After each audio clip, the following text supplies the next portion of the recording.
Lapkričio 19 dieną šeštadienį Vilniuje vyks įspūdingas Bushido Heroes Grand Prix turnyras, kurio metu įvyks 13 dvikovų. 11 iš jų vyks pagal MMA Bushido taisyklės. Lietuvos garbę gins 10 kovotojų. Į ringą sugrįžtantis kovotojas Remigijus Morkevičius jau žino, kad čia jo lauks sunki kova su Lenkijos kickbokso čempionu Elišu Jankovskiu. Žiūrėjau priešininkų kovas. Kovotojas tikras, turi patirties, geras. Apie savo pasiruošimą per daug nesiruošiau, per daug nesportavau. Neseniai pradėjau, bet pats stačiau savo visą fizinę būklę. Dabar psichologiškai kovoju su savimi. Sirgau savaitę.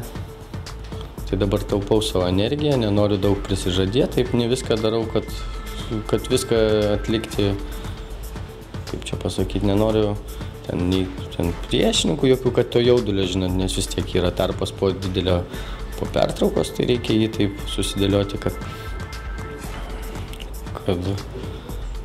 kad nejaust jaudulio kitiems, nenoriu prisižadėti. Bet šiaip savitai labai tvirtai jaučiuosi iš tikrųjų. Per vieną vakarą iš 4 sunkaus svorio MMA kovotų, tarp kurių lietuvis Egidijus Valavičius, liks tik vienintelis pasaulio Bushido čempionas. Igno Bariso varžovų ringe bus skandalingasis Yoshitata Abe. Lietuvis sako, kad ruošiasi atsakingai ir stengsis iš visų jėgų laimėti dvikovą. Pasiruošęs esu puikiai, manau, forma tikrai nebloga. Bet viskas atspindės kovoje. Kovos eiga parodys, kokia mano forma.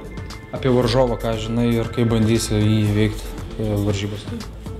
Manau, kad kova parodys, kaip aš jį bandysiu veikti, o varžovas tikrai yra geras ir man tai yra didelis išbandymas.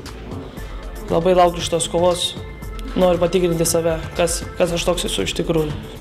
Dėl Bushido pasaulio čempionės titulo ringe pirštinės surems ir merginos Arūnė Laužeckaitė prieš tituluotą priešininkę iš Sankt Peterburgo Jana Kunickaja. Kaip ir kiekvienai kovai, aš esu pasiruošusi 100% ir tikiuosi, kad mano varžovė taip pat pasiruošusi. Ką žinote apie savo varžovę? Jis smūgiuotoja, išėjusi iš bokso. Aš mačiau jos vieną kovą su Lenkijos sportininkė. Daugiau jos pasirodymų nesu mačiusi, bet manau, kad jis stipri varžovė. Mėgėjų sporte esu turėjusi daugiau kaip 100 dvikovų, o profesionaliuose kovose tai bus 8. kova. Visas dvikovas laimėdavau techninių nokautų, tad tikiuosi ir ši kova baigsis nokautų. Ar išsipildys kovotojos norai ir kaip seksis kitiems mūsų šalies sportininkams, sužinosime jau rytoj. Tomas Ramanskas, Viktoras Radajevas, Sport 1 žinios + Vilnius.